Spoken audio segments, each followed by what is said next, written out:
Hello guys, നമ്മൾ ഈ Tata bye bye ഒക്കെ കാണിച്ചിട്ട് വേഗം ഈ വെളുപ്പാങ്കാലത്ത് 5 മണിക്ക് എണീറ്റിട്ട് ഓടിപ്പോകുന്നത് നമ്മുടെ ഉമ്മിയുടെ അയൽക്കൂട്ട ട്രിപ്പിലേക്കാണ്.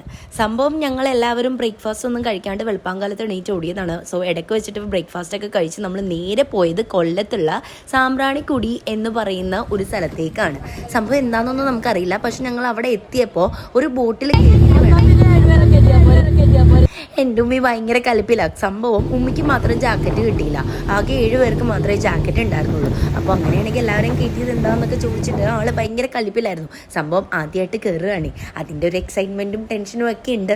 പിന്നെ നമ്മൾ അവിടെ എത്തിച്ചെന്നപ്പോൾ നമ്മൾ കണ്ട കാഴ്ച എന്ന് പറയുന്നത് പുഴയുടെ നടുക്ക് എല്ലാവർക്കും ഇങ്ങനെ നിൽക്കാൻ പറ്റുന്നു.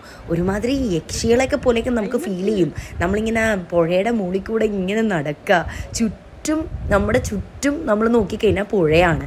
അവിടെയായിട്ട് കടകളും ഇങ്ങനെ ഉപ്പിലിട്ടതും മുളകിലിട്ടും മാങ്ങയും ഒക്കെ അവിടെ ഉണ്ടായിരുന്നു. അതുപോലെ തന്നെ ലേസും സോഡയൊക്കെ ഉണ്ട്. പക്ഷെ അവിടെ കഴിക്കുന്നവർ അവിടെ തന്നെ ഉള്ള ഒരു ബക്കറ്റിൽ വേസ്റ്റ് ഡിസ്പോസ് ചെയ്യണം. കാരണം നമ്മുടെ ഈ ഒരു പ്രകൃതി സൗന്ദര്യം നമ്മൾ തന്നെ വേണമല്ലോ കാത്തു സൂക്ഷിക്കാൻ. അപ്പോൾ ഞങ്ങൾ അവിടെ ചെന്നപ്പോൾ നമുക്ക് ഇങ്ങനത്തെ ഒരു ഫീലും ഒക്കെ ആയിട്ട് നല്ല വെയിലായതുകൊണ്ട് കുറച്ചൊരു ടയർഡ്നെസ് ഒക്കെ ഉണ്ടായിരുന്നു. എന്നാലും ഇങ്ങനെ നടക്കാൻ, ആ വെള്ളത്തിൽ കൂടെ നടക്കാൻ ഒരു പ്രത്യേക രസം തന്നെ ഉണ്ടായിരുന്നു. അയൽക്കൂട്ടത്തിൽ നിന്ന് വന്ന എല്ലാവരും മുങ്ങിക്കുളിച്ചു എന്ന് തന്നെ വേണം പറയാനായിട്ട്. പിന്നെ അവിടെ നിന്ന് കുറച്ച് ഫോട്ടോസൊക്കെ എടുത്തു. പിന്നെ തിരിച്ച് പോകാമെന്നുള്ള പ്ലാനിൽ നിൽക്കുമ്പോഴാണ് വഞ്ചിയിലൊരു ചേട്ടൻ വന്നിട്ട് ഒരു 100 രൂപ പെർ പേഴ്സൺ വെച്ച് ഇടുകയാണെന്നുണ്ടെങ്കിൽ നിങ്ങളെ 4 ദ്വീപുകൾക്ക് ഇടയിലൂടെ അതുപോലെ തന്നെ കണ്ടൽക്കാടുകളുടെ ഇടയിലൂടെ ഒരു യാത്രയ്ക്ക് കൊണ്ടുപോകാമെന്ന് പറഞ്ഞത്. വേണോ വേണ്ടേ എന്നുള്ള കുറേ നേരത്തെ ആലോചനയിലൂടെ ലാസ്റ്റ് നമ്മൾ പോയി കണ്ടു കളയാം എന്ന് തീരുമാനിച്ചു. വഞ്ചിയിലായതുകൊണ്ട് തന്നെ ബോട്ടിൽ കയറാൻ പേടിയുള്ള ആൾക്കാർക്ക് വഞ്ചിയിൽ പിന്നെ പറയണ്ടല്ലോ. ഉമ്മിയും എൻ്റെ കസിൻസും എല്ലാവരും നെട്ടിയിരിക്കുകയായിരുന്നു.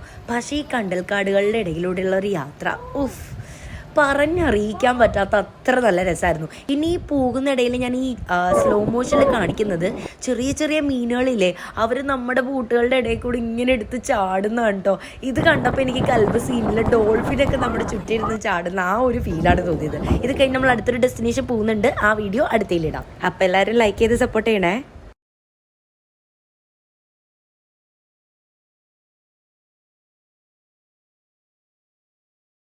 അപ്പോൾ എല്ലാവരും ലൈക്ക് ചെയ്ത് സപ്പോർട്ട് ചെയ്യണേ.